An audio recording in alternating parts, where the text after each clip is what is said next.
માર્ચનો મહિનો આવે એટલે શું થઈ જાય? હોળીની તૈયારી ચાલુ. માર્ચ મહિનામાં આવી જાય હોળી. તો આજે છે હોળી અને હોળીમાં તો કઈ મીઠું મીઠું બનાવવું પડે, બરાબર કે નહીં? તો આપણે આપણા રસોડામાં શું લઈને આવી ગયા છે? Milk powder. છોકરાઓની ડિમાન્ડ છે કે ફટાફટ નાની કે દાદી તમે ગુલાબ જાંબુ બનાવી દો. ચાલો આપણે બનાવી નાખીએ. આપણી પાસે મસ્ત મજાનો ફૂલ ક્રીમ છે, એમાંથી બનાવી નાખીએ સહેલી રીતના, પણ બહુ જ સરસ. થોડાકમાંથી ઘણા બધા ગુલાબ જાંબુ. કેવી રીતે કરું છું જુઓ, કે 15 મિનિટમાં તમે થઈ જાઓ ફ્રી અને છોકરાઓ પણ થઈ જાય રાજી. ચાલો આપણે કરીએ ગુલાબ જાંબુ. બાજાર કરતા પણ વધારે સરસ ગુલાબ જાંબુ બનાવવા માટે મેં લઈ લીધો છે 1 cup milk powder. Milk powder તમને બધી બાજુ મળી જતો હોય છે. ભારત જેવા દેશમાં પણ તમને પેકેટ્સમાં મળી જાય છે. ઓસ્ટ્રેલિયાની અંદર મળતું હોય છે આવી રીતના ફૂલ ક્રીમ મિલ્ક, જે બહુ જ સરસ હોય છે, જેના જાંબુ પણ થશે એકદમ જ સરસ.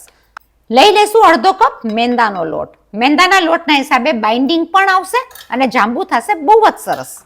સ્વાદ વધારવા હું લઈ લઈશ થોડો એવો એલચીનો પાવડર.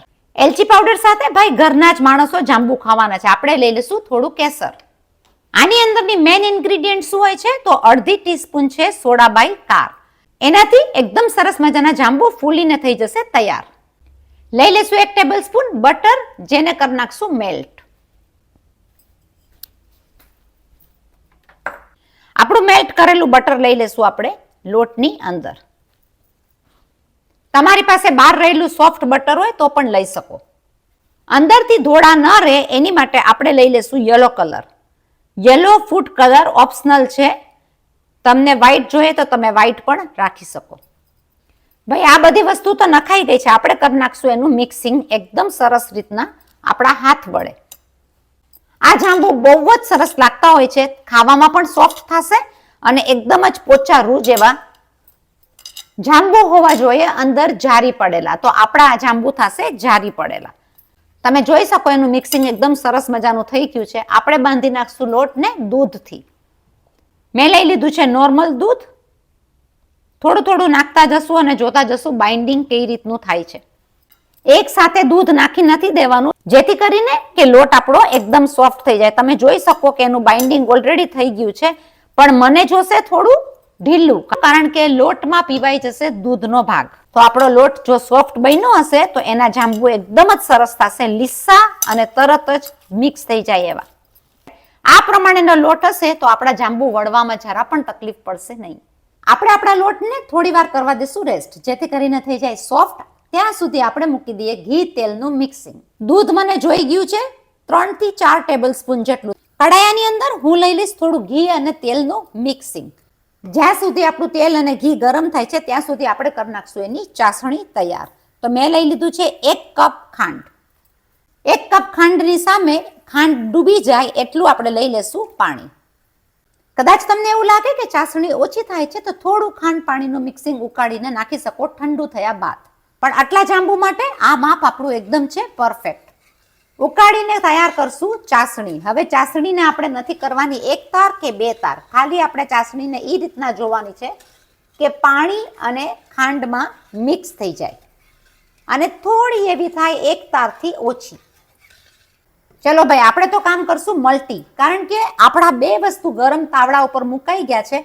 આપણે બનાવી નાખશું જાંબુ સામે ને સામે. લેતા જશું જરાક એવો દૂધવાળો હાથ. આ આપણા મિક્સિંગને થોડું થોડું દૂધ લઈને કરી નાખશું સોફ્ટ. સાથે સાથે ચલાવતા જશું આપણી ચાસણીને. જે સાઈઝના લુવા કરવા હોય એ પ્રમાણેના લુવા કરી શકો, કારણ કે આ થશે ડબલ ધ સાઈઝ. તમને અલગ અલગ શેપ દેવો હોય તો તમે એ પણ દઈ શકો. જાંબુ વાળતા સમયે કે કરતા સમયે એક વસ્તુનું ધ્યાન રાખવાનું કે એક વસ્તુ ગરમ તો બીજી વસ્તુ ઠંડી. વાળી લેશું આ પ્રમાણે બધા જ જાંબુ આપણે એકસાથે.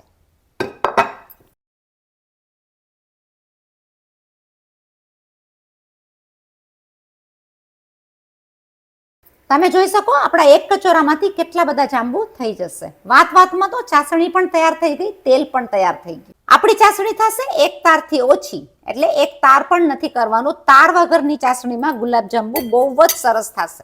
લઈ લેશું આપણા બાઉલની અંદર. હવે એક વસ્તુનું ખાસ ધ્યાન રાખવાનું છે, એક ગરમ તો બીજું ઠંડુ. ગુલાબ જાંબુ છે ભાઈ, થોડો એવો નાખી દઈશું રોઝ એસન્સ, જેથી આવશે ગુલાબની સુગંધ. મીડિયમ ધીમા તાપ ઉપર આપણે આપણા જાંબુને લેતા જશું 1 બાય 1. તૂટવાની તો ડર લાગવાની જ નથી. ડબલ ધ સાઇઝ થઈ જશે. થોડા એવા જાંબુ તરત જ આપણે કરી દેશું એકદમ ધીમો. તમે જોઈ શકો એની મેળે મેળે ઈ જાંબુ ફરવા માંડી ગયા છે. આપણે ફરાવવાની જરૂર પણ નથી પડતી. જાંબુ એકદમ સરસ તળાવવા માંડી ગયા છે. એની મેળે મેળે ફરવા માંડી જાય ધેટ મીન્સ કે તમારા જાંબુ એકદમ પરફેક્ટ છે. થોડા થોડા ફેરવતા જશું જારાની સાથે આ રીતના, જેથી કરીને બધી બાજુ એનો કલર આવી જાય એક સરખો. લઈ લેશું બધા જાંબુ તાવડાની અંદર. પાતા જાંબુમાં એક વસ્તુ તો કહેવાની, કારણ કે ગરમ ઠંડાની રીત બહુ જ અનેરી હોય છે. જો બંને વસ્તુ ગરમ હશે અને તમે નાખી દેશો તો થઈ જશે જાંબુ પોચા. જો મારી ચેનલને તમે હજી સુધી સબસ્ક્રાઇબ ના કરી હોય, સબસ્ક્રાઇબ કરજો, લાઈક કરજો, શેર કરજો, કોમેન્ટ કરજો. કઈ કઈ કન્ટ્રીમાંથી મારા વિડીયોઝ જુઓ છો જરૂર જરૂર જણાવજો. આપણી ઠંડી થઈ ગયેલી ચાસણીની અંદર લઈ લેશું બધા જાંબુ. 4 થી 5 કલાકની અંદર ચાસણીમાં પલળીને થઈ જશે ડબલ ધ સાઇઝ. દેખાવમાં લાગતા જાંબુ 15 મિનિટમાં થઈ જાય છે તૈયાર. છે ને ફાયદાની વસ્તુ. એક જ વાટકામાંથી જો આટલા બધા જાંબુ થતા હોય તો છોકરાઓની ડિમાન્ડ શા માટે આપણે પૂરી ના કરીએ? તમે જાંબુને ડેકોરેટ કરી શકો ગુલાબની પાંખડીથી કે બદામ પિસ્તાના ભૂકાથી. ચલો મળીએ છીએ પાછી બીજી નવી રેસીપી સાથે. ત્યાં સુધી તમે બનાવો બધા ગુલાબ જાંબુ.